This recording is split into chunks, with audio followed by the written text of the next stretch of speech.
So will Bolsonaro's leadership usher in a new economic era in Brazil? And what about its relationship with the rest of the world? Let's get some insight from John Sitilides. He's a geopolitical strategist for Trilogy Advisors and a consultant to the U.S. State Department. John, thank you and a Happy New Year to you. Happy New Year. Great to be here.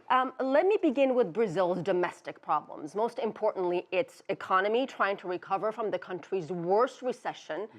Can Bolsonaro, who's made pretty ambitious promises, can he really turn things around? Well, he's certainly going to give it his best shot. And we're talking about very strong new economic policies towards deregulation, towards privatization, towards a whole series of reforms to try to move the country in a proper direction.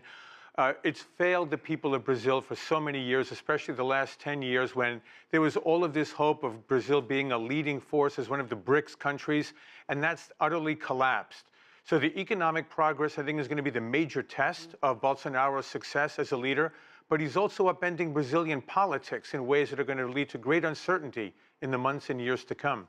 What do you mean by that? How is he going to do that? Well, first of all, he's calling for a very strident law and order platform inside the country. There's concern that he's allowing for extrajudicial killings of criminals by police forces. He's also very strong pro-military with a country that has a very military, authoritarian type past.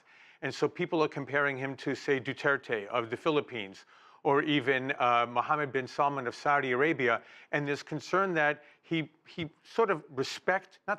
clearly respect human rights and keep Brazil from moving in an authoritarian direction, even as he moves it forward in a very positive direction in terms of opening up the economy to investment and reform. You know, just with all the things that you mentioned, I find it surprising that his approval rating, according to one poll, is 75%, and that is the latest number to the run-up to his inauguration. Does that surprise you, considering how controversial and polarizing this man is?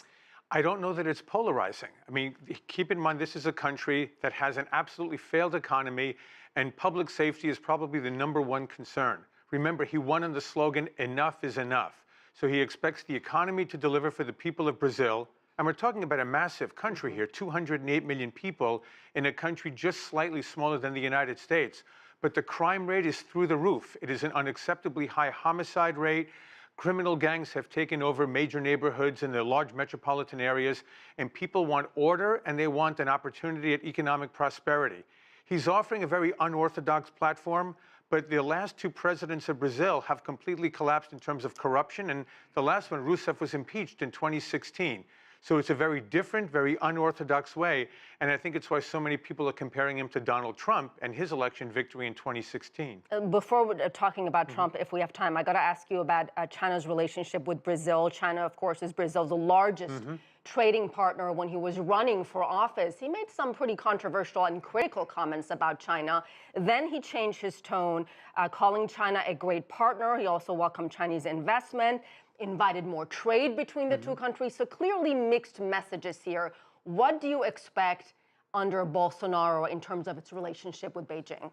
It's difficult to tell what precise path he's thinking of here, citing the controversial statements that you just referenced here. But I think the thing to look for is, first of all, how does he keep the economic direction moving properly, where he wants it to be? You can't do that by utterly disrupting relations with your #1 trading partner.